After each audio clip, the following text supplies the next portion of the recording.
Assalamualaikum warahmatullahi wabarakatuh. Kita berjumpa lagi di mata kuliah Teknik Fondasi. Kali ini kita akan mempelajari tentang kapasitas dukung fondasi tiang pancang pada tanah granuler dengan menggunakan metode Paulus dan Davis.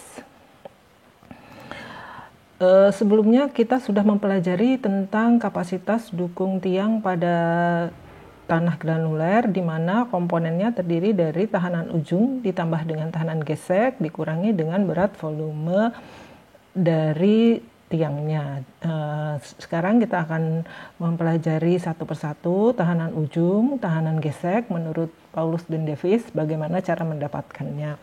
Jadi untuk tahanan ujung ultimate, mengacu pada saran Fesik untuk mengestimasi besarnya tahanan ujung maksimum tiang pada tanah non-kohesif atau tanah granuler, Paulus dan Davis menyarankan bentuk variasi distribusi tegangan vertikal efektif dan kedalaman seperti yang disajikan pada gambar berikut ini. Di sini terlihat bahwa tekanan vertikal bertambah sampai mencapai kedalaman tertentu, yaitu kedalaman kritis. Sesudah itu konstan, yaitu sama dengan tekanan overburden efektif. Jadi di gambar ini dijelaskan bahwa tegangan vertikal efektif tidak bertambah dengan bertambahnya panjang tiang. Jadi tidak bertambah dengan bertambahnya panjang tiang.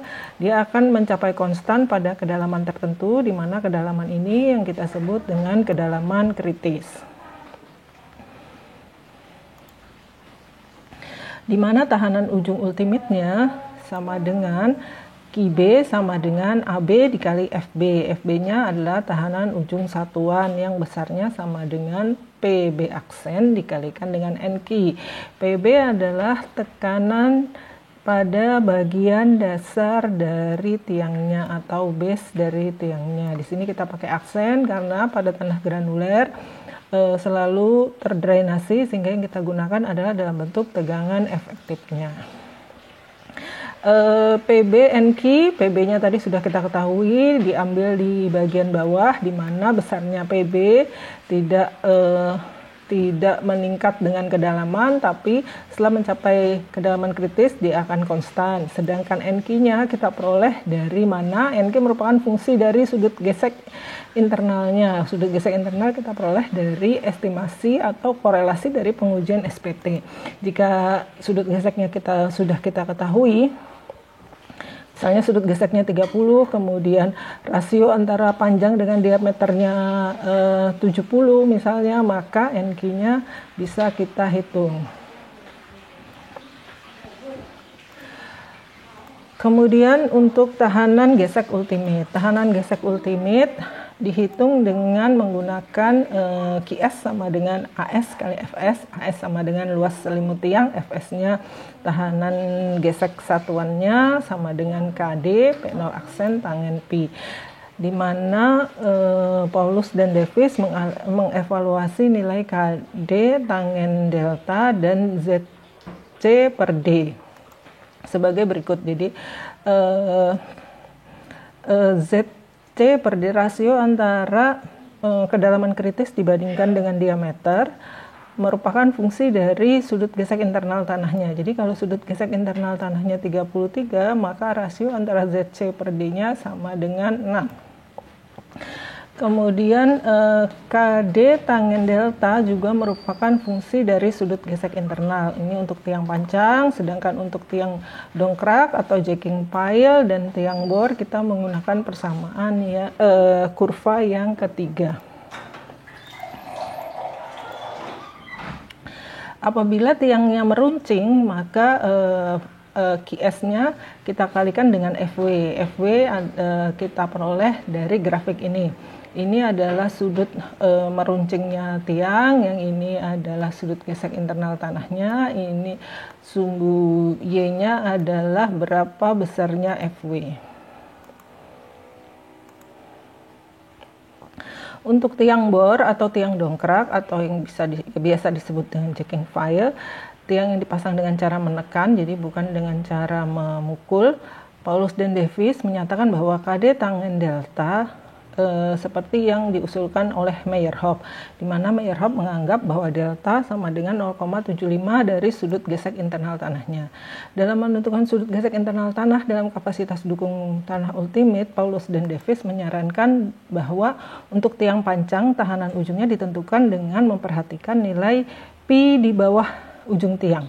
Nilai NQ-nya kemudian diambil dari sudut gesek efektif pada akhir pemancangan pi aksen yang digunakan dalam kapasitas dukung tiang seperti yang diusulkan oleh Kishida, di mana pi aksennya sama dengan setengah dari pi plus 40.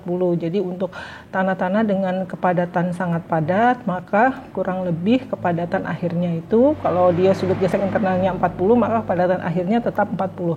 Tapi untuk tanah-tanah tidak padat dan kepadatan sedang, pada akhir pemancangan sudut gesek internalnya akan meningkat. Nilai pi aksen dalam bentuk efektif di lapangan dalam hitungan tegangan gesek tiang, nilai sudut gesek dalam sepanjang tiang dipakai untuk menentukan nilai KD tangen delta, di mana ZC per D diambil dari gambar sebelumnya, yaitu kurva yang bagian A, di mana pi efektifnya sama dengan 3/4 dari pi yang sudah kita peroleh dari sini. Pi-nya kemudian kita hitung di sini, 3/4 pi plus 10. Kemudian untuk tiang bor, nilai NQ dan ZC per D disarankan mengambil pi sama dengan pi 1 dikurangi 3. Jadi untuk tiang bor sudut gesek internalnya akan berkurang. Dan kemudian ZC per D-nya diambil menggunakan persamaan kurva yang A. Kemudian untuk pi sama dengan pi aksen, maka yang kita gunakan yaitu kurva yang C.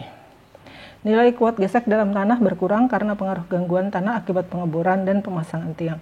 Untuk tiang bor ini nilai KD tangen delta diambilkan dari gambar C, yang didasarkan pada sudut gesek internal tanah asli atau tanah sebelum pemancangan. Jadi kalau tiang bor yang kita gunakan adalah kurva yang ini. Untuk tipe tiang dicor di tempat atau dicetak di tempat, atau tiang yang menggunakan casing di mana casingnya ditarik kembali, hitungan kapasitas dukung tiangnya harus dipertimbangkan kondisi tanah yang telah terganggu akibat penarikan pipa tersebut. Pada tiang pipa ini, hitungan estimasi besarnya tahanan gesek tiang ini akan sangat sulit, karena estimasi tingkat kerapatan dari sisi tiang dan tanah tergantung pada derajat kepadatan beton sesaat setelah pengecoran. Pada waktu beton dipadatkan, luas penampang beton dapat membesar. Akibatnya, tahanan gesek sisi tiang menjadi bertambah. Untuk itu, sebagai estimasi dapat dianggap bahwa setelah penarikan pipa baja, tanah pasir di sekeliling tiang akan berada pada kondisi kepadatan sedang. Untuk tiang dengan pipa luar yang tidak ditarik keluar atau tertutup pada ujungnya, tahanan ujung tiang dapat dihitung berdasarkan luasan ujung bawah dari tiangnya. Demikian untuk metode kapasitas dukung tiang pada tanah granulel dengan metode Paulus dan Davis. Nanti akan kita lanjutkan dengan metode selanjutnya, yaitu metode US Army Corps. Assalamualaikum warahmatullahi wabarakatuh.